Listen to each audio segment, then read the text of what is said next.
தன் எல்லையை காத்திட எந்த எல்லைக்கும் போகக்கூடிய இந்திய மாவீரனின் கதை போரஸ் தினமும் இரவு 8 மணிக்கு காண தவறாதீர்கள் உங்கள் தந்தி1 தொலைக்காட்சியில்.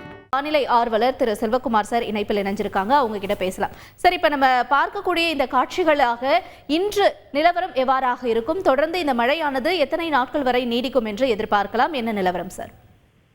வணக்கம் அம்மா. வணக்கம். தற்பொழுது தென் மாநில வளிமண்டலத்துல, அதாவது 2500 மீட்டர் உயரம் முதல் 7000 மீட்டர் உயரம் வரை இடைப்பட்ட அந்த வளிமண்டலத்துல கீழ் மற்றும் மேலடுக்கு இடைப்பட்ட அடுக்கு சுழற்சியானது நீடித்துக் கொண்டிருக்கிறது. இது கடந்த சில நாட்களாகவே, கடந்த முதல் தேதியிலிருந்தே மழை தொடங்கி 3ஆம் தேதியிலிருந்து பரவலாகி தற்பொழுது தீவிர மழைப்பொழிவாக கொடுத்து வருகிறது. இந்த காற்று சுழற்சியானது தொடர்ந்து இருவேறு சுழற்சிகளாக நீடித்துக் கொண்டிருக்கிறது. ஆந்திர கரையோரம் முதல் கர்நாடக கரையோரம் வரைக்கும் இந்த இருவேறு சுழற்சிகள் ஒன்றிணைந்து கர்நாடக கரையோரத்திற்கு, அதாவது மங்களூர் மற்றும் கோவா இடைப்பட்ட பகுதிகளுக்கு சென்று அந்த காற்று சுழற்சி தொடர்ந்து அது மும்பையை ஒட்டியுள்ள பகுதிகளுக்கு, அதாவது ரத்னகிரி மற்றும் கோவா, மும்பை உள்ளிட்ட பகுதிகளை நோக்கி நகரும் என்று எதிர்பார்க்கப்படுகிறது.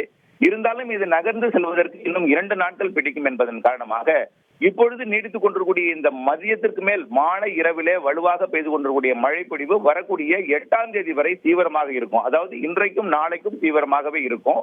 இன்றைக்கும் மதியம் மாலை இரவு நேரங்களில மேற்கு தொடர்ச்சி மலை மாவட்டங்கள் மற்றும் கர்நாடக எல்லையோர மாவட்டங்களில் தொடங்கக்கூடிய மழை பிறகு ஆந்திர எல்லையோர பகுதிகளில் தொடங்கி இன்றைக்கும் சென்னை உள்ளிட்ட புதுச்சேரி உள்ளிட்ட பகுதிகளுக்கும் டெல்டா உள்ளிட்ட பகுதிகளுக்கும் மழைப்பொழிவு இன்றைக்கும் கொடுக்க இருக்கிறது. நாளைக்கும் நல்ல மழைப்பொழிவு, இதை இன்றைய விட நாளைக்கு நல்ல மழைப்பொழிவு தெரிகிறது.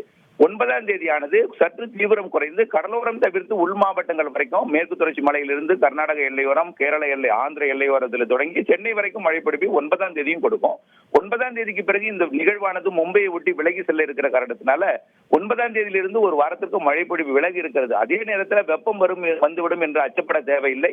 தொடர்ந்து மேற்கு காற்றானது மேற்கு தொடர்ச்சி மலை மாவட்டங்கள், கேரள பகுதி வழியாக அது தென்மேற்கு பருவக்காற்று தமிழ்நாட்டில் குளிர்ச்சியான சீதோஷ நிலையை கொடுக்கும் வகையில வெப்பம் இல்லாத ஒரு இதமான வெப்பநிலையையும் மேகமூட்ட வானிலையும் தொடர்ந்து இந்த காற்று சுழற்சி கொடுத்து கொண்டிருக்கும்.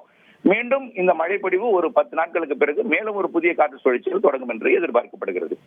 ரைட், உங்களுடைய தகவல்களுக்கு நன்றி திரு செல்வகுமார் சார். தன் எல்லையை காத்திட எந்த எல்லைக்கும் போகக்கூடிய இந்திய மாவீரனின் கதை போரஸ் தினமும் இரவு 8 மணிக்கு காண தவறாதீர்கள் உங்கள் தந்தி1 தொலைக்காட்சியில்.